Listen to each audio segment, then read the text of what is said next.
नमस्कार। आज हम कुछ विचार करेंगे श्राद्ध पर्व पर। कुछ जिज्ञासाएं, कुछ उपेक्षाएं और कुछ शास्त्रोक्त तथ्य क्या हैं, क्या कहते हैं, कुछ आपके और हमारे अनुभव वो क्या कहते हैं, और उसके बाद कुछ सत्य घटनाएं जो इससे जुड़ी हुई कुछ इशारा करती हैं। तो आज हम उन्हीं पर चर्चा करेंगे कि श्राद्ध पर्व क्या है। सबसे पहले श्राद्ध पर्व मतलब होता है हमारे पूर्वजों के निमित्त, हमारे एंसेस्टर, हमारे फोरफादर्स, उनके निमित्त किया हुआ कार्य जो उन्हें प्रसन्न करे। तो ये सिर्फ हमारे भारत में ही नहीं, वर्ल्ड के कई कंट्रीज में मनाया जाता है। जैसे मेक्सिको में दिया दे मार्कस, और कनाडा में भी यही मनाया जाता है। और कनाडा में हैलोवीन करके, अमेरिका में भी हैलोवीन करके, सिंगापुर में टॉम क्लीनिंग करके, और मिस्र में फॉरोक्सी करके, इस तरह से अलग, चाइना में चिंगमिंग करके, ऐसे अलग अलग कंट्रीज में अलग अलग तरीके से मनाया जाता है। लेकिन आजकल मैंने कई बार देखा है कि स्कूल्स में बच्चे हैलोवीन सेलिब्रेशन करते हैं बिना कुछ सोचे समझे कि हम कर क्या रहे हैं। उनको कुछ नहीं पता, बस फन के लिए करते हैं। मैं बिल्कुल खिलाफ नहीं हूँ कि मतलब आप दूसरे कंट्रीज के कल्चर को फॉलो ना करें, लेकिन भारत में रहकर आप श्राद्ध पक्ष को जानते नहीं हैं और बच्चे ऐसे हैलोवीन सेलिब्रेशन कर रहे हैं। हाँ ठीक है, अगर आप हिंदुस्तानी हैं और आप अमेरिका में रहते हैं तो वहाँ के कल्चर को फॉलो करना ठीक है कि जैसा देश वैसा भेष। लेकिन जब आप भारत में रहते हो और हैलोवीन सेलिब्रेट कर रहे हो तो कुछ समझ से परे की बात लगती है। ठीक है, वो भी, उससे भी स्वीकार है, लेकिन बच्चों को पता है क्या कि हमारे कंट्री में, हमारे भारत में श्राद्ध पक्ष मनाया जाता है, क्या किया जाता है, क्यों किया जाता है। कभी पेरेंट्स जिक्र तक नहीं करते उन चीज़ों का, जो कि हमारे भारत की संस्कृति है, संस्कार हैं हमारे भारत की। जिन घरों में दादा दादी हैं, नाना नानी हैं, फिर भी थोड़ा बहुत बच्चे जान लेते हैं, लेकिन जो सिंगल फैमिलीज हैं उसमें तो चर्चा तक नहीं होती इन चीज़ों की। तो होनी चाहिए, बच्चों को पता होना चाहिए। तो कैसे पता हो कि क्या करना चाहिए, कब होता है ये। हम लोग जब गणेश विसर्जन करते हैं ना, उसके एक दिन छोड़ के या फिर दूसरे ही दिन श्राद्ध पर्व 16 दिन का, 15 से 16 दिन का श्राद्ध पर्व होता है।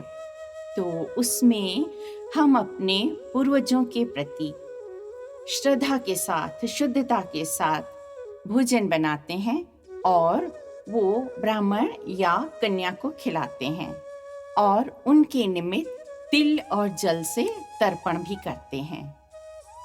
तो बड़े बुद्धिमान लोग सवाल करते हैं कि क्या मतलब जो हम यहाँ खिलाएंगे तो क्या वो वहाँ उन तक पहुँचता है। तो किसी जिज्ञासु ने ऐसा ही सवाल मेरे गुरुजी से भी किया था।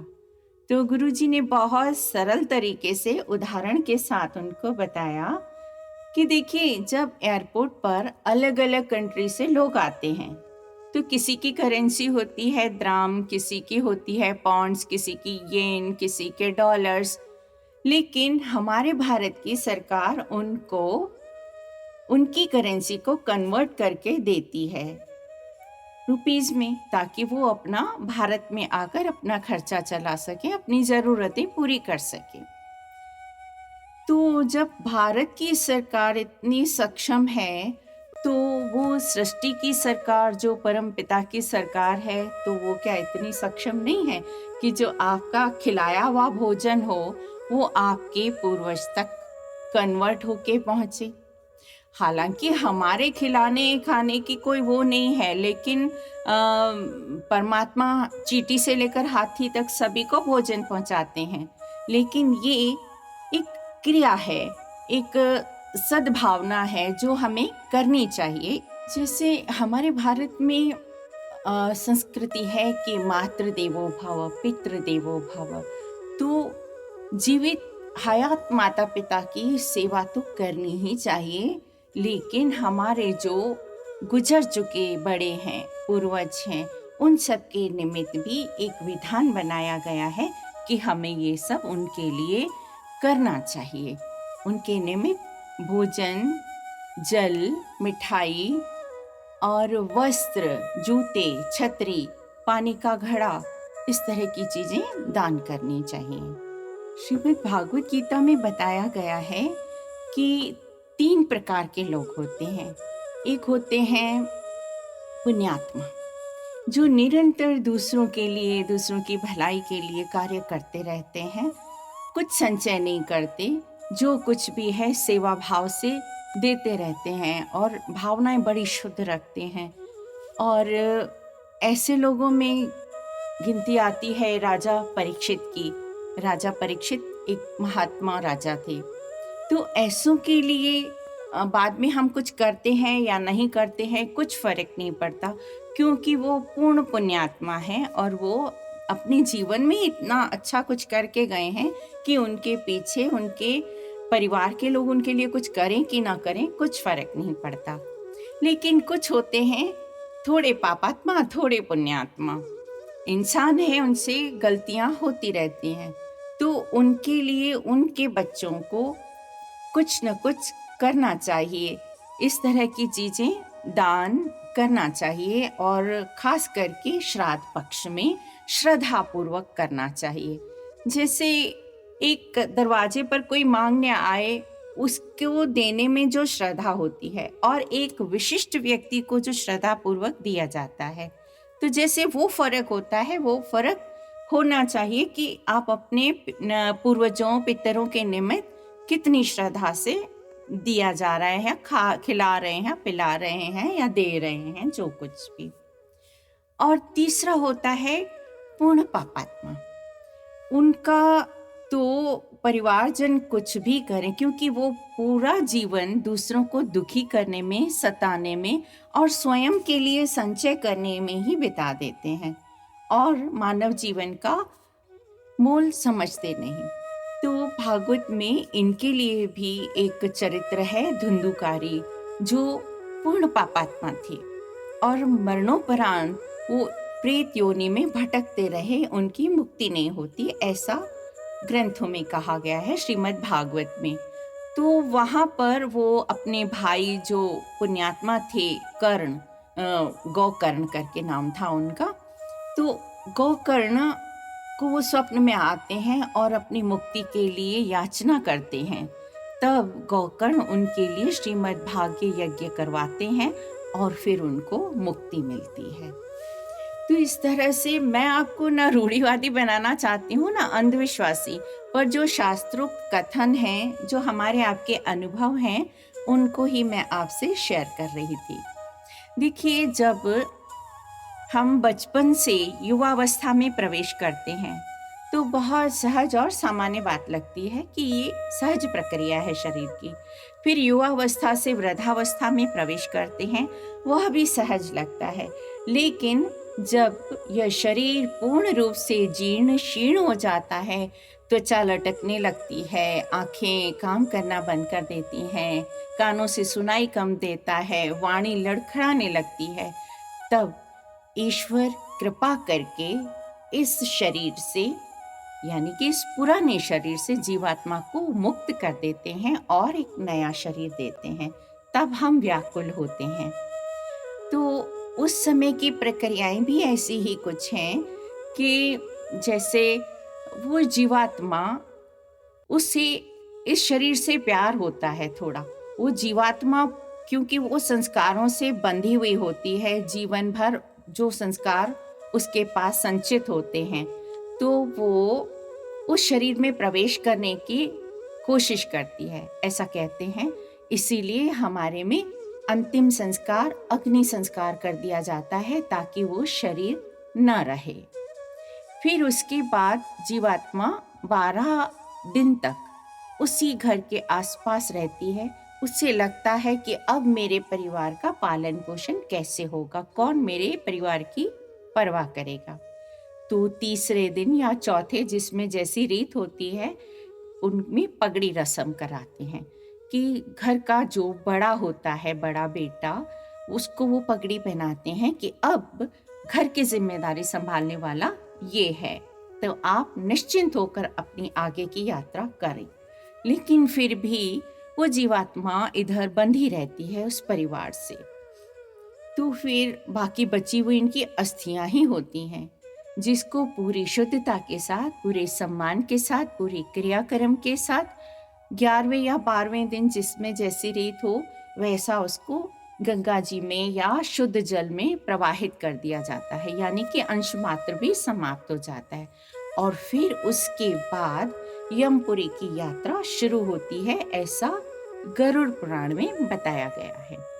तो उस समय की यात्रा में उनको कठिनाई न हो, इसलिए 12 महीने तक, क्योंकि 12 महीने यमपुरी तक उस जीवात्मा की यात्रा में लगते हैं, तो 12 महीने तक जो एकादशी आती है या जो अमावस्या आती है, उसमें विशेषकर उन परिवारजन के प्रति दान पुण्य करने का विधान है।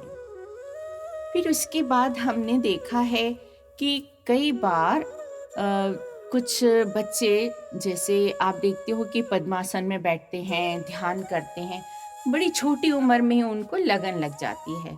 तो ये इस बात का प्रमाण है कि पूर्व से अच्छे कर्म करते हुए आत्मा इस शरीर में प्रवेश किया है और वो मतलब अपनी आगे की साधना पूरी कर रही है, और उसको ऐसा पूरा परिवार और ऐसी व्यवस्थाएं मिलती हैं कि वो अपनी आगे की यात्रा पूरी करती है। भगवान श्री कृष्ण ने गीता में ये बात कही है, जब अर्जुन ने उनसे पूछा था कि प्रभु, अगर कोई इंसान भक्ति करता है और फिर उसको अंतिम लक्ष्य मोक्ष की प्राप्ति नहीं होती, तो क्या उसकी की हुई भक्ति व्यर्थ चली जाती है? तो भगवान उसको जवाब देते हैं कि नहीं, जैसे पानी से भरा हुआ बादल हवा के झोंके से अगर कहीं दूर चला जाता है तो भी वह वृष्टि तो करता ही है, इसी तरह मृत्यु रूपी हवा के झोंके से अगर वो शरीर कहीं चला भी जाता है, समाप्त हो जाता है, तो उसकी आत्मा यात्रा करती हुई दूसरे शरीर को धारण करके पुनः उस यात्रा को आगे करती है पूरा। आपने कई बार ये देखा होगा कि कुछ बच्चे पैदा होते ही, मतलब समझ जैसे उनको आती है, 5-7 साल के होते हैं और वो बताते हैं कि हमारा अमुक शहर में अमुक गली में घर है, और फिर जब उनको ले जाया जाता है तो वो वहाँ के परिवार के लोगों को नाम सहित बुलाते हैं, तो लोग आश्चर्य करते हैं। ये भी वही घटना है कि वो पुरानी आत्मा ने नया शरीर धारण कर लिया है। आपने देखा होगा कि बच्चे जो 2 साल के होते हैं तब तक वो बात नहीं करते, क्योंकि ये ईश्वर का विधान है कि वो बात न कर पाए, ताकि इस जीवन की में आकर वो अपने पुराने जीवन की, पुराने शरीर की जितनी भी बातें हैं वो भूल जाएं, विस्मृत हो जाएं, और उसके बाद ही वो बात करना शुरू करता है। आपने ये भी एक कहानी सुनी हो, कहानी क्या है, सत्य घटना है महात्मा बुद्ध जी के जीवन की, कि उनके लिए भी ये कहा गया था, वो थे राजा शुद्धोधन के पुत्र, सिद्धार्थ गौतम नाम था उनका। तो सिद्धार्थ गौतम जब जन्म नहीं लिया था तो राजा शुद्धोधन को कोई संतान ही ना थी। तो राजा शुद्धोधन ने कई ब्राह्मणों, तपस्वियों को बुलाया था कि क्या मेरे जीवन में संतान सुख नहीं है क्या? तो असित मुनि जी ने उनको कहा, है तो सही, आपके जीवन में एक संतान का योग है, लेकिन ये आपके हर्ष और शोक का कारण बनेगा। तो वो सोच में पड़ गए राजा शुद्धोधन कि ऐसा क्या कह रहे ऋषिवर आप? तो असित मुनि जी ने कहा कि आपके घर में एक दिव्य आत्मा जन्म लेगी, जिसकी अधूरी यात्रा है, जो यहाँ आकर उसकी पूरी होगी और वो मोक्ष प्राप्ति के मार्ग में आगे बढ़ेगी। तो पुत्र होने से तो आपको हर्ष होगा, लेकिन जब वो गृह त्याग कर देगा तो आपको शोक होगा।